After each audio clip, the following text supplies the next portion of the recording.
Banco de México lleva todo el siglo XXI con una meta de inflación del 3% más menos un punto porcentual de margen de error, lo cual quiere decir que la máxima inflación aceptable sería 4%. Vamos a hacer un poco de historia. De marzo del 2021 a diciembre del 2024, a lo largo de 46 meses, la inflación se ubicó mes tras mes por arriba de los 4 puntos porcentuales, por arriba de la máxima inflación aceptable, según la misma meta establecida por el Banco de México. A lo largo de esos 46 meses, la inflación promedio fue 6.01%, prácticamente el doble de la meta puntual, que es 3%. En enero de este año, por primera vez en 46 meses, la inflación se ubicó por debajo de los 4 puntos porcentuales. En enero fue 3.59%, ya dentro de los márgenes de la meta de inflación del Banco de México, margen que va de 2 a 4.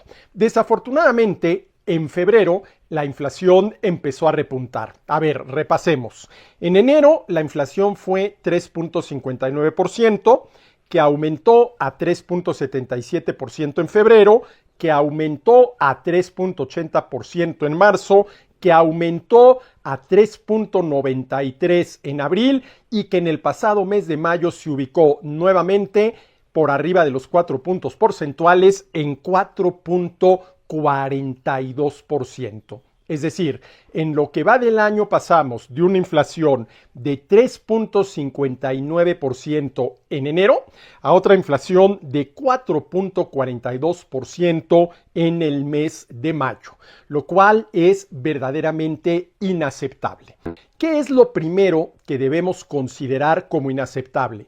Que el Banco de México no sea capaz de cumplir con su meta de inflación, que es 3% más menos un punto porcentual de margen de error, lo cual quiere decir que la mayor inflación aceptable sería 4%. Pues en el mes de mayo la inflación fue 4.42%, una muestra más de la poca eficacia de la política monetaria del Banco de México para lograr mantener la inflación dentro de los márgenes de la meta que ellos mismos, la autoridad monetaria, han establecido. Eso es lo primero que es verdaderamente inaceptable. Pero yendo más allá, lo que sí deberíamos de estar discutiendo en México, lo he propuesto muchas veces y debo de reconocer que nadie me ha hecho caso, es si es correcto que un banco central, en nuestro caso el Banco de México, tenga metas de inflación. Es decir, que esté a favor de la pérdida en el poder adquisitivo de nuestro dinero y por lo tanto a la pérdida en el poder adquisitivo de nuestro trabajo. Porque si nuestro trabajo nos lo pagan con dinero y el dinero pierde poder adquisitivo, lo que está perdiendo poder adquisitivo es nuestro trabajo.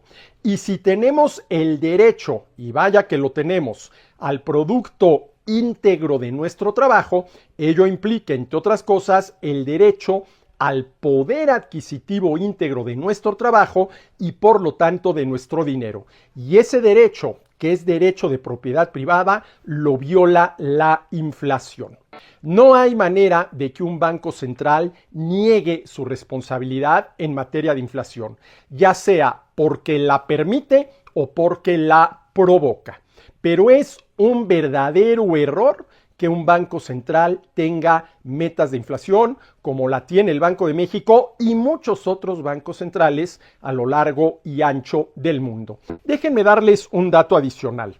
Con esa meta de inflación del 3% más menos un punto porcentual de margen de error, meta que el Banco de México ha tenido a lo largo de todo el siglo XXI, pues de enero de 2001, mes con el cual inició el siglo XXI, a mayo de 2025, en México se acumuló ya una inflación de 189.83%, algo verdaderamente inaceptable.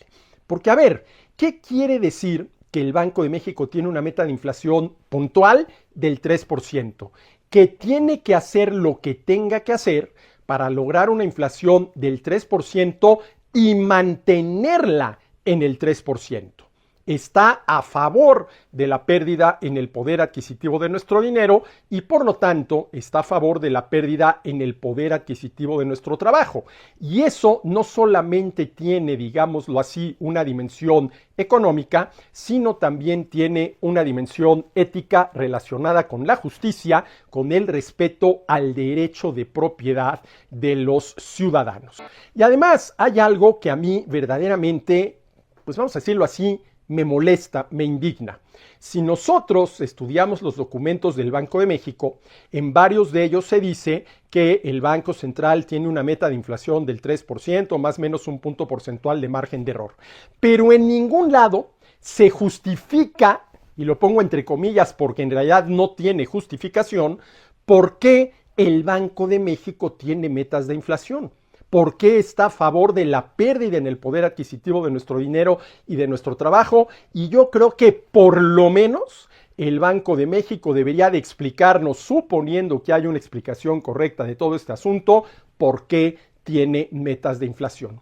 Pero por lo pronto, en lo que va del año, sí, pasamos de una inflación de 3.59% en enero, dentro de los márgenes de la meta de inflación del Banco de México, a otra de 4.42% en mayo, nuevamente por arriba de la máxima inflación aceptable. Y dicho sea de paso, ningún nivel de inflación es aceptable.